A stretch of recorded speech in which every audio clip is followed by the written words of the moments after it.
All right, all right. Welcome back to Eyes Open Media. Let's go.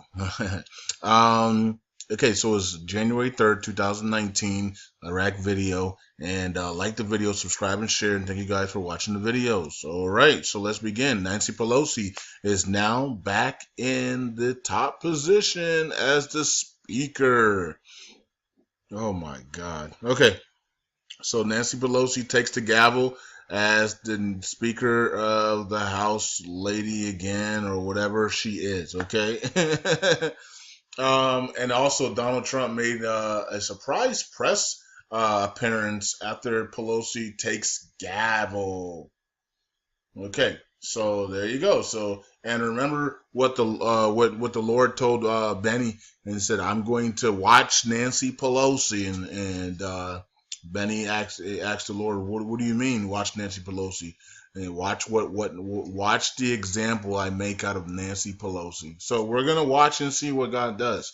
Okay, because he clearly knew she was gonna get back into this position as the House won the Democratic, won the midterm elections. So we'll just have to wait and see what God has planned for this woman, okay, and what example he makes out of her in this position, okay. Because it seems like everybody that goes against Donald Trump is being made an example out of, you know what I mean? So, yeah, and it was, they call it CNN's calling it a historic day in Congress because they have, socialists and communists people are being sworn in for the first time ever. Yeah, they can describe them as Arabic or whatever they want to describe them as, but and when you remove all that, racial colored stuff and hair texture and things, they're socialists and communists are being sworn in for the first time in America, and this trend might continue, especially on the left side. It's not going to happen on the right side because the right doesn't want to be socialists and communists. So it's going to continue to happen on the left, and they're going to try to push that communist and socialist agenda like crazy on the liberals. We'll see. We'll see what happens. We'll see what happens. Let's see. Um. Okay, so let's go into Iraq now.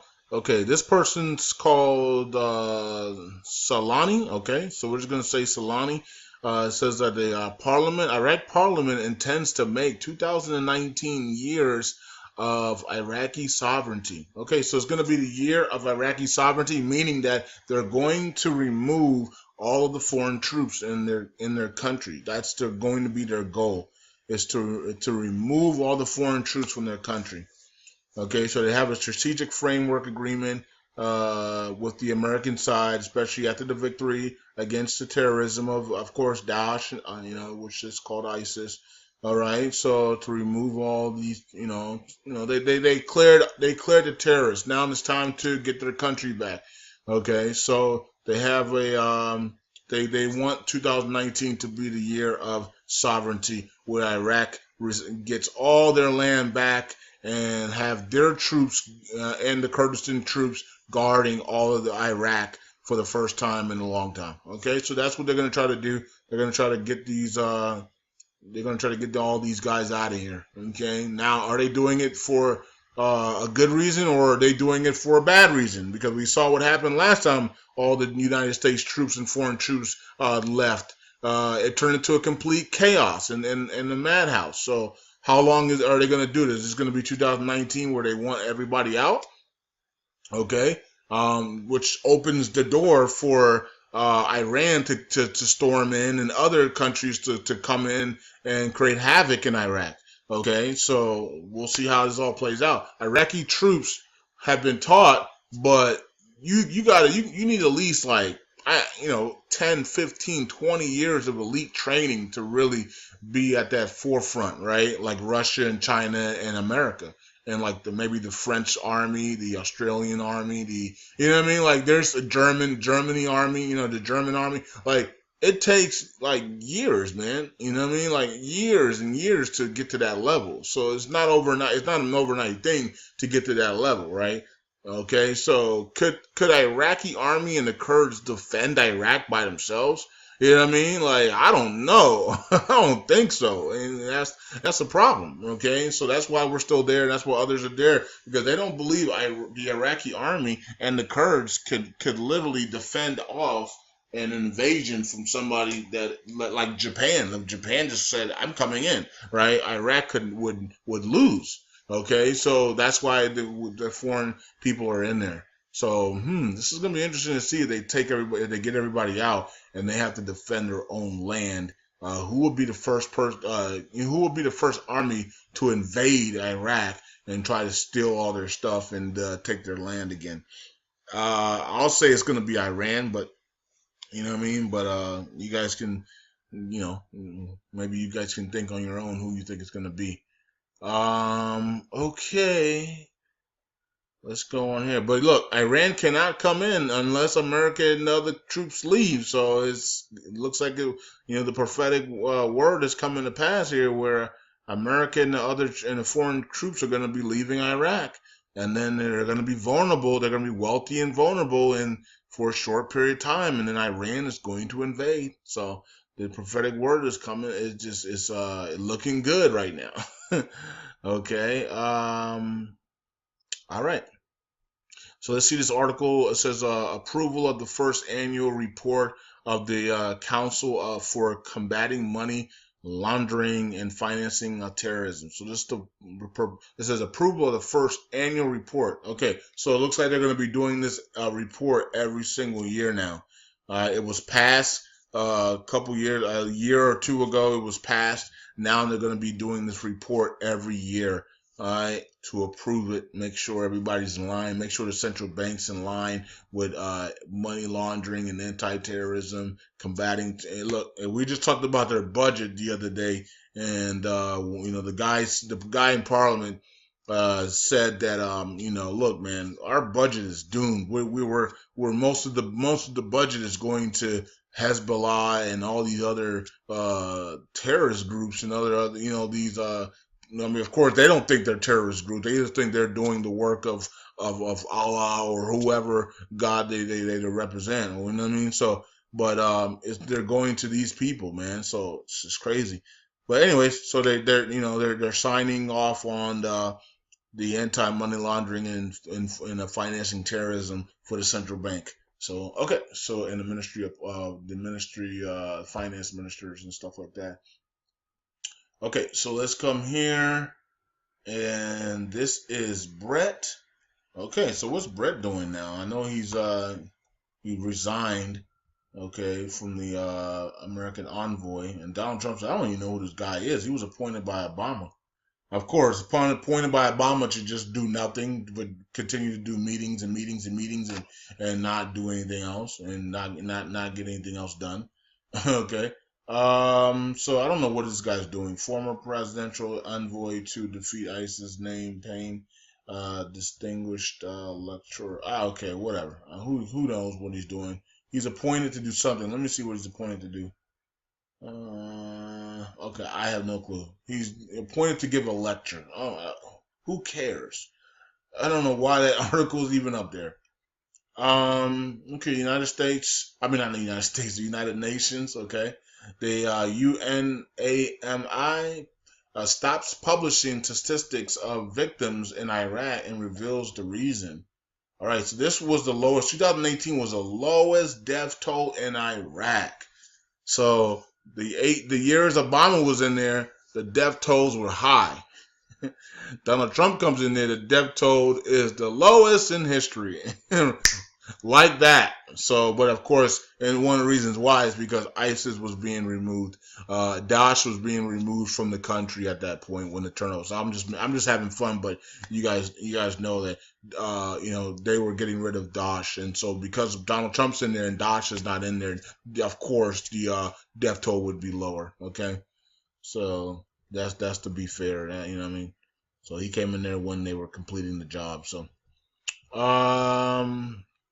So I'm guessing that's why the United Nations doesn't want to give out the statistics no more, because the death toll is down low. It is really low. There's no need to do it anymore. Unless the death toll rises, then they might come back and say, okay, we got another problem on the hand, but the death toll is so low now, it's like a normal country's death toll now. I don't know how to say Karbouli, okay, warns against linking the fate of the Iraqi dinar in other currencies with lower value. I'm wondering if he's talking about a basket of currencies, because that's what we keep hearing, from all these other people, right? And on social media, that they're gonna link it to a basket of currencies, right? So that's what everybody keeps saying. Um, so this guy here warned on Thursday that the fate of the Iraqi dinar would be linked to other currencies at lower values. Hold up. That the fate of the Iraqi dinar would be linked to other currencies at a lower value. Okay.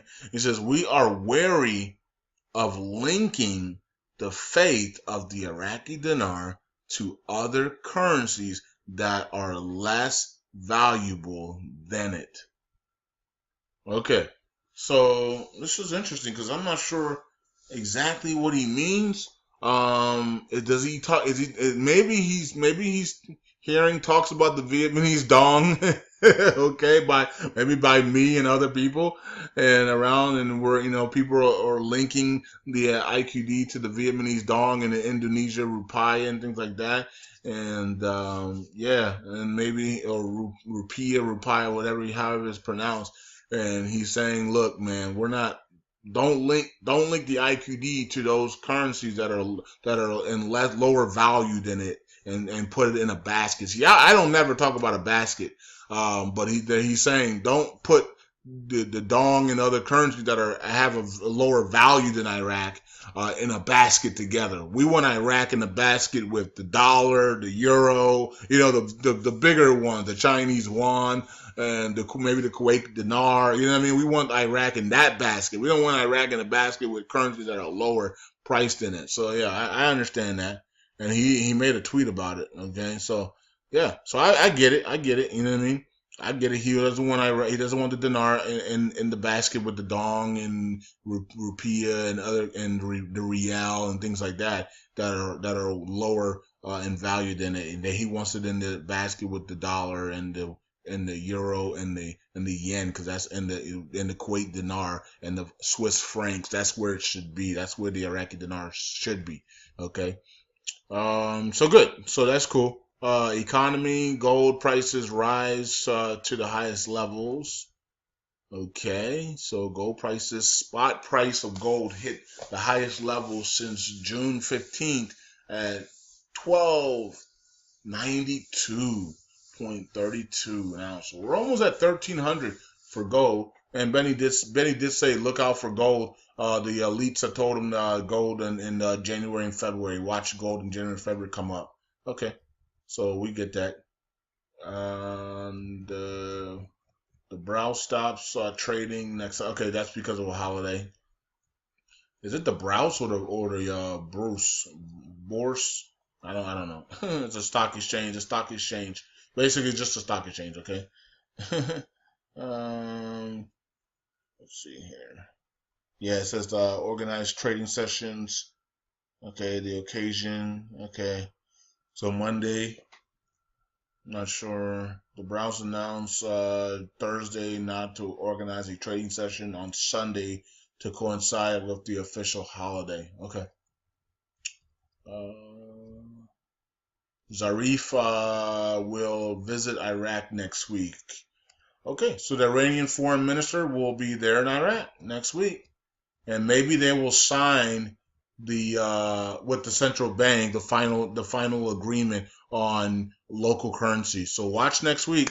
Okay, so maybe he's going over there, and him and the CBI will sign the agreement next week on the to use the Iraqi dinar and the Iranian Toman, Iranian Rial in local currency trading in local trade. Okay, to use those currencies in local trade. So he might come there and sign that agreement next week. Okay, so we'll watch out for that. Is there anything else for me to talk about? I think I got two more things here. Okay, we did talk about this already.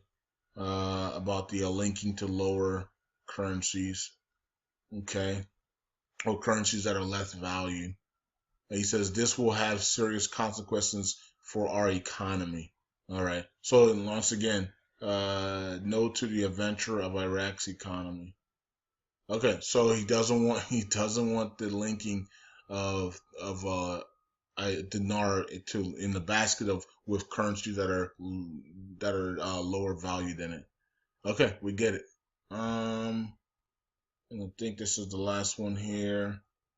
Uh, oh yeah, if you I did do a video for Currency 365 about so check that one out as well about the green zone. The green zone could be could the green zone be the part of the nothing nothing nothing something or the nothing nothing nothing nothing something? And depending on which one it is, it might be three nothings or four nothings. We don't know. I saw a video that had three nothings. And I saw a video that had four nothings. Okay, and then something. So I did do a video on that. That's on Currency 365. Probably will be out. It's probably out now when you guys are watching this video.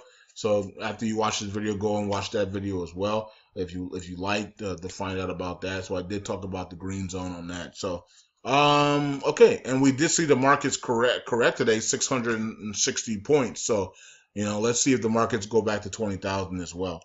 All right, so let's wrap it up here with Erdogan announces the allocation of $5 billion to the reconstruction of Iraq. Now, once again, we continue to see this $5 billion. I don't know what's going on. I'm thinking it's the articles that are just taking.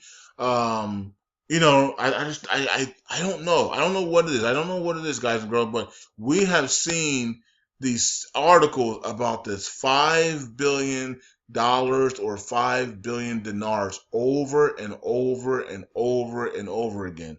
So I'm trying to think that these are just articles that they're just taking old articles and maybe just redoing them and to try to make them look like they're new articles in a different way, right? Some articles they'll do 5 billion dinars, some articles they'll do $5 billion, and then they'll just put different people on there because how many times are we going to see an article with $5 billion or 5 billion dinars? Okay, at some point we need to be like, that might be a recycled article that's just flipped some words. Okay, and if that's the case, that's crazy, man. I'm pretty sure there's a lot of good things going on in the country that you don't have to recycle the same articles like 8,000 times. Okay. So I keep seeing this $5 billion, 5 billion dinars, $5 billion every single week. It seems like, or every 2 weeks, it seems like the same articles. So I don't know much to say about this one. He's talking about an agreement between them and Turkey. Need a comprehensive agreement on all issues, including the issue of water. Okay, so you know what I mean. So they're talking about water. They're talking about some other things here. And it looks like the announces the allocation of $5 billion. Now, why would? Well, I mean, I get it. Turkey wants to help out Iraq, but $5 billion? That seems like a lot. I don't know. Maybe it's 5 billion dinars in reality, right? $5 billion is kind of a lot, man. It says the allocation of the 5 billion for reconstruction in Iraq, stressing that the two countries will strengthen cooperation in the fight against terrorism. Okay. Now, I wonder they talked about the currency because if I give you $5 billion, I expect to make money off of something, right? I'm not giving you $5 billion, right? I'm giving you $5 billion in the expectation that something is going to be created and I'm going to receive that money back plus something else, right? So if I give you $5 billion, maybe you're giving me Iraqi dinars. You know what I mean? Maybe you're giving me Iraqi dinars for that. And then you use the $5 billion to do some things in your country. But I'm not just giving you $5 billion with and you don't do, and then you give it to the corrupt government people, right? That would just be crazy. So if I'm giving you $5 billion, I expect you to build some things, and then I'm getting my money back through the currency revaluation, right? But we've seen this before. We've seen many countries, Japan and Australia and Germany and France and America, China and all these other countries give to this country called Iraq, and they have not even been able to pay. They haven't paid anybody back. They barely paid anybody back anything, right? They still owe Kuwait, my goodness, right?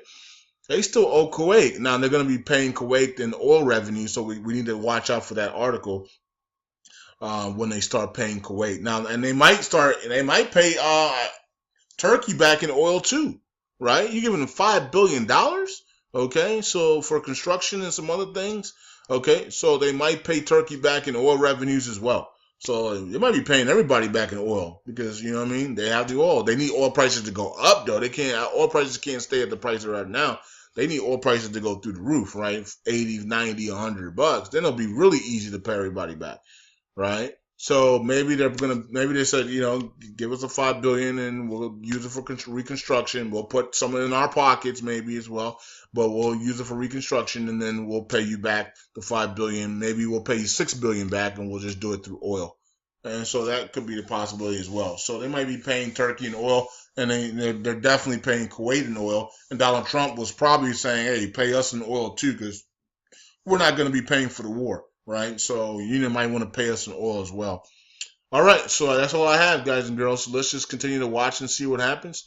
The deadline for Donald Trump is over. Today is the 3rd, so everybody swore in the day. Nancy Pelosi took back the speaker, and we'll watch what an example God makes out of her, and maybe she comes to repentance after that, and she comes back, and nothing is too big for God. He's seen it all, right? So. And we pray for everybody, man. This is America, man. This is America, the land we love. So we pray for everybody, man. Liberals, Democrats, Republicans, doesn't matter what side you're on. Independents, we pray for everybody to get right and get on God's side, because that's what the side we should be on. We should be on God's agenda and nobody else's agenda. And so when we do that, the country prospers. Okay, so we should be on God's agenda, not nobody else's, not man's agenda, not the Antichrist agenda. We should be on God's agenda. And that's the fight going on right now, because many people have chosen not to go to God, not to be on God's agenda, but be on the agenda of the Antichrist with open borders and abortion, killing innocent babies in the womb, and all this other crazy nonsense that they're doing. Not knowing if you're a man or a woman anymore, no genders, no nothing. You know what I mean? Like all this crazy stuff that is happening right in the government, and so people have gone away from God's agenda and God's rules, and it is what it is. And so we just have to pray, because they're in this country, and if they continue, then we're all going to suffer at some point, right, with the judgment, by the judgment of God's hand. So all we can do is just pray, and hopefully they all unite and come back together. You guys saw the Hank Kunneman's video that I posted. Go check it out about the 2020 election, abortion law, and uniting of the government and things like that. Go check out that video. So I'll talk to you guys tomorrow. If Benny has anything else tonight or into tomorrow, I'll post it tomorrow morning again. And shout out to Benny for helping us out on the channel. He's creating content for us, Twisted Christian and everybody else that creates content, Brightling and everybody else that create content to help us out, because I can't do all the talking, man. I do a lot of talking, man, and I can't do everything, man. So shout out to them for helping out, man. And that's it. Eyes open. Take care. Bye.